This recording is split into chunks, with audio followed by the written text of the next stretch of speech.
Hello friends, welcome back to my channel. तो हमारा कुछ इतना पोर्ट्रेट ड्रॉ हो चुका था पिछले वीडियो में, और ये वीडियो विराट कोहली सब के पोर्ट्रेट का फोर्थ और फाइनल पार्ट है। इससे पहले मैं ऑलरेडी 3 पार्ट अपलोड कर चुकी हूँ। अगर वो अभी तक आपने नहीं देखे हैं तो वो आप जाकर देख सकते हैं पहले। तो अब मैं स्टार्ट करने जा रही हूँ यहाँ इस पोर्ट्रेट को ईयर्स से। तो अब मैं यहाँ पे ड्रॉ करने जा रही हूँ राइट वाला ईयर पहले, और यहाँ पे मैं HB पेंसिल का यूज़ कर रही हूँ सबसे पहले शेडिंग करने के लिए।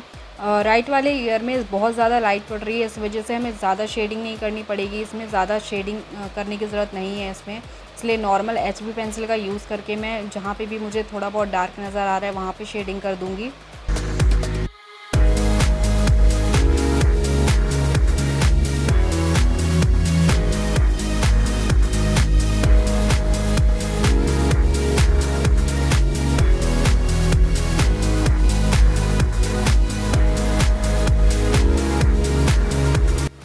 फर्स्ट लेयर देने के बाद एक बार मैं इसकी ब्लेंडिंग कर दूंगी मेकअप ब्रश का यूज़ करके, और फिर सेकेंड लेयर दूंगी।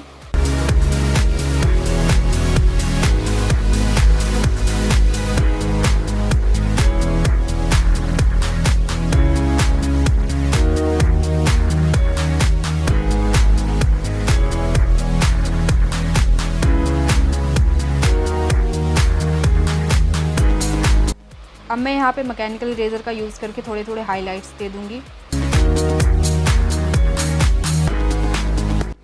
अब मैं यहाँ पे लेफ़्ट वाले ईयर को ड्रॉ करूँगी, और सबसे पहले HB पेंसिल का यूज़ करूँगी फिर से फर्स्ट लेयर देने के लिए शेडिंग की।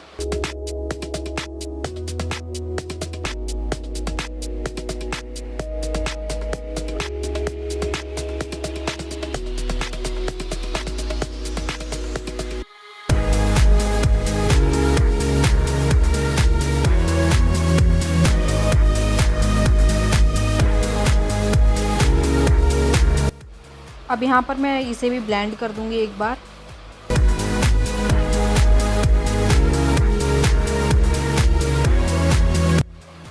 और अब 2B पेंसिल का यूज़ करके सेकेंड लेयर दूँगी।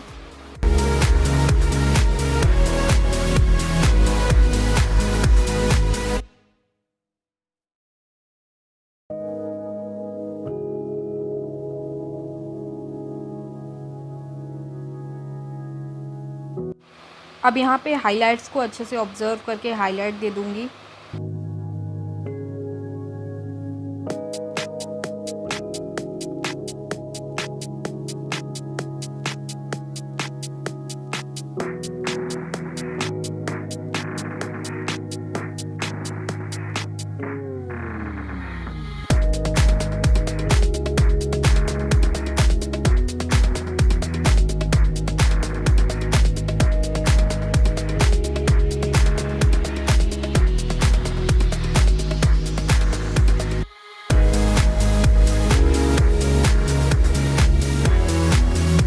ईयर्स को ड्रॉ करने के बाद अब मैं यहाँ पे नेक को ड्रॉ करूँगी, और सबसे पहले HB पेंसिल का यूज़ करके फ़र्स्ट लेयर दूँगी, जैसे कि मैं हमेशा हर जगह देती हूँ फर्स्ट लेयर।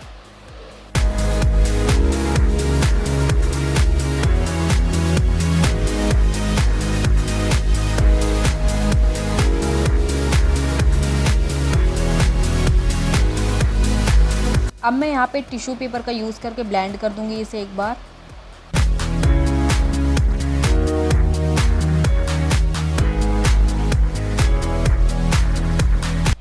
अब यहाँ पर 2B पेंसिल का यूज़ करके मैं जो आप देख रहे होंगे पोर्ट्रेट में नेक पर जो क्लॉथ की वजह से शेडो पड़ रही है और बियर्ड की वजह से नेक में जो शेडो पड़ रही है, मैं उसे ड्रॉ करूँगी। यहाँ पर आपको ध्यान रखना होता है कि जब भी आप कोई पोर्ट्रेट ड्रॉ कर रहे हैं तो आपको बहुत ध्यान देना होता है कि कौन से पार्ट पर किस चीज़ की शेडो पड़ रही है।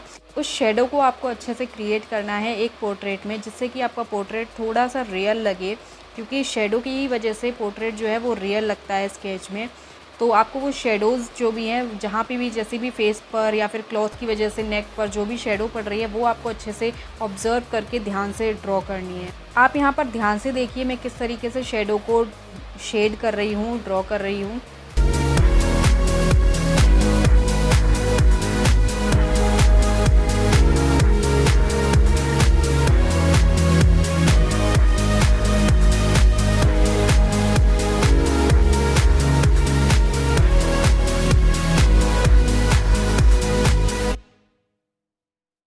अब यहाँ पर मैं टिश्यू पेपर से ब्लेंडिंग कर दूँगी।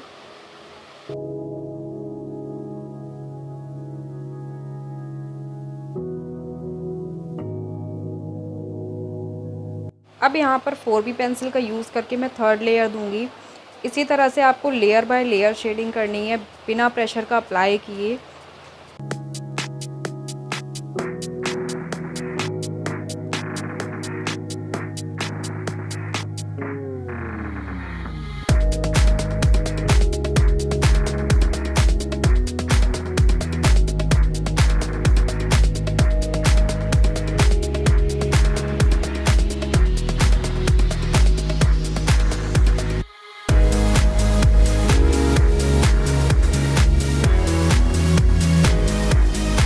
अब फिर से टिश्यू पेपर का यूज़ करके इसे मैं एक बार ब्लेंड कर दूंगी और राइट साइड में भी जो शेडो है क्लॉथ की उसे भी मैं एक बार ड्रॉ कर दूंगी।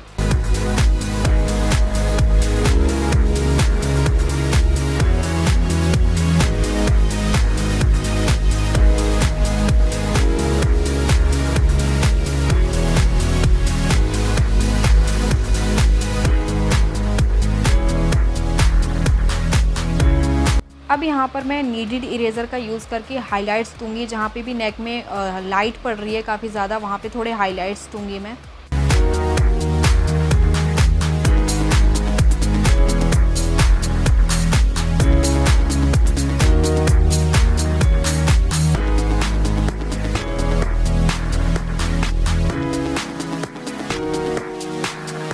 तो नेक को ड्रॉ करने के बाद अब मैं यहाँ पे क्लॉथ्स को ड्रॉ करूँगी और सबसे पहले 6B पेंसिल का यूज़ करके जो डार्क पोर्शन है उसे कवर करूँगी मैं। यहाँ पर जो कॉलर वाला डार्क एरिया है वो थोड़े नीचे वाले डार्क एरिया से थोड़ा सा लाइट है, तो यहाँ पे मैं प्रेशर का अप्लाई नहीं करूँगी बिल्कुल भी। थोड़ा लाइट प्रेशर के साथ, मतलब थोड़ा सा लाइट प्रेशर के साथ मैं ड्रॉ करूँगी यहाँ पे। यहाँ पे आपको ये चीज़ ध्यान रखनी होती है कि जो डार्क पोर्शन है वो दूसरे वाले डार्क पोर्शन के कंपैरिजन में कितना डार्क है और कितना लाइट है, उस हिसाब से आपको शेडिंग करनी होती है डार्क पोर्शन में। तो यहाँ पे कंपैरिजन का आपको ध्यान रखना होता है। और इसमें आपको जितनी भी वाइट स्ट्रिप्स नज़र आ रही हैं क्लॉथ्स में, उन्हें मैं वाइट ही छोड़ दूँगी, वहाँ पर शेडिंग नहीं करूँगी मैं।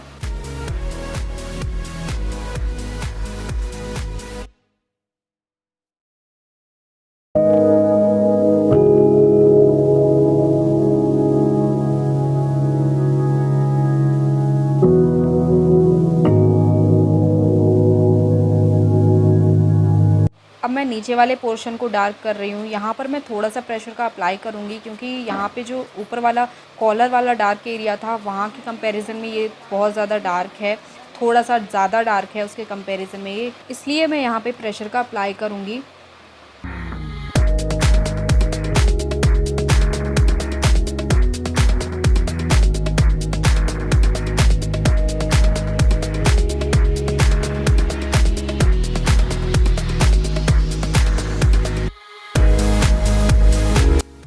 अब इसी तरह से मैं लेफ़्ट वाले डार्क एरिया को कवर करूँगी।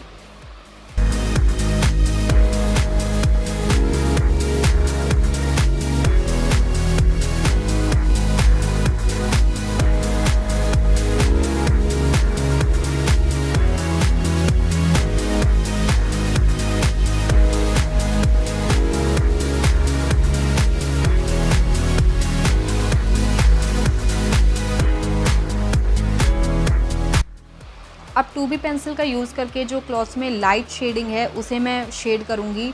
2B पेंसिल का यूज़ करके मैं लाइट शेडिंग करूँगी वहाँ पे।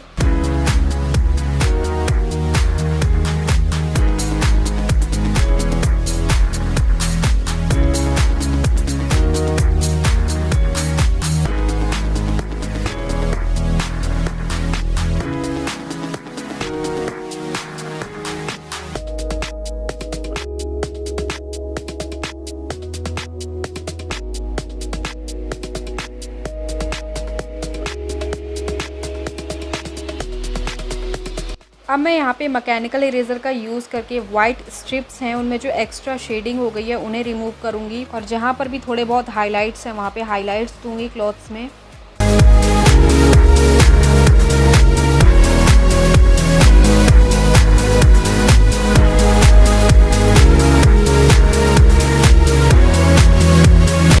तो फ्रेंड्स फाइनल पोर्ट्रेट आप लोग देख सकते हैं कुछ ऐसा बना है तो अगर आप लोगों को ये ट्यूटोरियल पसंद आया हो तो मेरे इस वीडियो को लाइक कीजिएगा, और इसके अगर बाकी सारे पार्ट्स आपने नहीं देखे हैं तो वो आप लोग जाकर देख सकते हैं, और अपने सारे दोस्तों को शेयर कर सकते हैं जिन्हें भी आर्ट का शौक़ है या फिर सीखना चाहते हैं। तो चलिए फिर मिलते हैं नेक्स्ट वीडियो में, तब तक के लिए बाय।